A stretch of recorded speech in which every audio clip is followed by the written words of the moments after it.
दिल्ली में सरकार, क्या कहा जाए। दिवाली के बाद दिल्ली की बारी है। क्यों? क्योंकि महाराष्ट्र हरियाणा की जीत से दिल्ली बीजेपी के हौसले बुलंद है। सूत्रों के मुताबिक बीजेपी अब दिल्ली में भी चुनाव को तैयार है। उपराज्यपाल नजीब जंग से बीजेपी जल्द ही मुलाकात करने वाली है। बीजेपी के नेता दिवाली के बाद मुलाकात करने विधानसभा भंग करने की सिफारिश करेंगे। यानी वो अंग्रेजी में कहते हैं ना, shot in the arm. BJP को एक अच्छा सा यहां पर मौका दिखता है, और जब मौका है तो चौका क्यों ना मारा जाए।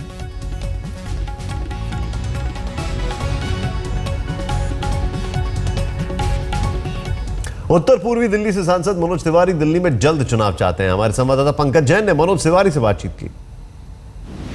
महाराष्ट्र और हरियाणा में शानदार जीत के बाद भारतीय जनता पार्टी की नज़र अब दिल्ली के चुनाव पर है, और मोदी लहर की इस जीत के बाद जल्द से जल्द फायदा उठाना चाहती है कि नहीं। भारतीय जनता पार्टी हमारे साथ बातचीत करने के लिए हैं सांसद मनोज तिवारी, बीजेपी के नेता भी हैं।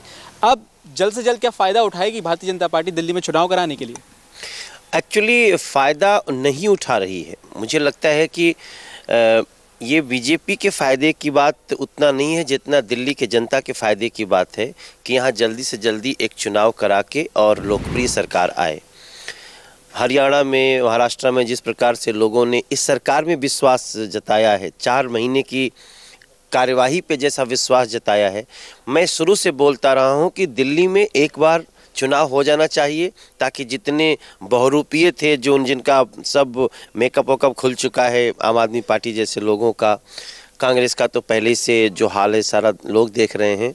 ये बहुत अच्छा समय है जब दिल्ली में चुनाव करा कि यहाँ भी एक लोकप्रिय सरकार शुरू हो जानी चाहिए, जिससे दिल्ली के जनता को फायदा हो। तो क्या अब सवाल खड़ा ये होता है कि आम आदमी पार्टी जो अभी तक आरोप लगा रही थी कि दिल्ली में सरकार बनाने से या चुनावों से भाग रही है बीजेपी, वो अब क्या कहती है, आइए देखते हैं। हरियाणा और महाराष्ट्र में भारतीय जनता पार्टी के जीतने के बाद क्या अब दिल्ली में भी चुनाव होंगे? क्या मोदी लहर का फायदा बीजेपी दिल्ली में भी उठाएगी? और ऐसे में आम आदमी पार्टी की क्या तैयारियां हैं? हमारे साथ बातचीत करने के लिए हैं आशुतोष, उनसे हम जानेंगे कैसी तैयारियां हैं, क्योंकि भारतीय जनता पार्टी मोदी लहर को उठाने की कोशिश करेगी ऐसे वक्त पर जब जगदीश मुखी ने यह कह दिया था कि 24 घंटे के अंदर वो सरकार बना सकते हैं। देखिए, बीजेपी तो बहुत दिनों से इस कोशिश में है कि वो दिल्ली के अंदर चोर दरवाजे से सरकार बनाए, लेकिन कई कोशिश क्यों नाकामयाब रहे। और अब एक तरीके से कह सकते हैं लोगों के अंदर थोड़ा गुस्सा भी इस बात को लेकर ये है। जहाँ तक आम आदमी पार्टी की तैयारी का सवाल है, हम चुनाव के लिए तैयार हैं, सांगठनिक स्तर पर भी और नेतृत्व के स्तर पर भी, मुद्दों के स्तर पर भी। जहाँ तक मेरा अपना ये मानना है कि दिल्ली के अंदर हरियाणा और महाराष्ट्र की लहर का कोई मतलब होने वाला नहीं, क्योंकि हरियाणा और महाराष्ट्र के अंदर लोगों ने लेसर एविल को चुना। वहाँ पे कोई क्रिटिकल फेस ऑल्टरनेट के तौर पे नहीं था। दिल्ली के अंदर हमारे पास आम आदमी पार्टी एक बहुत ही सशक्त विकल्प के तौर पर उभरी है, और साथ ही साथ अरविंद केजरीवाल का तेजस्वी नेतृत्व भी हमारे पास है।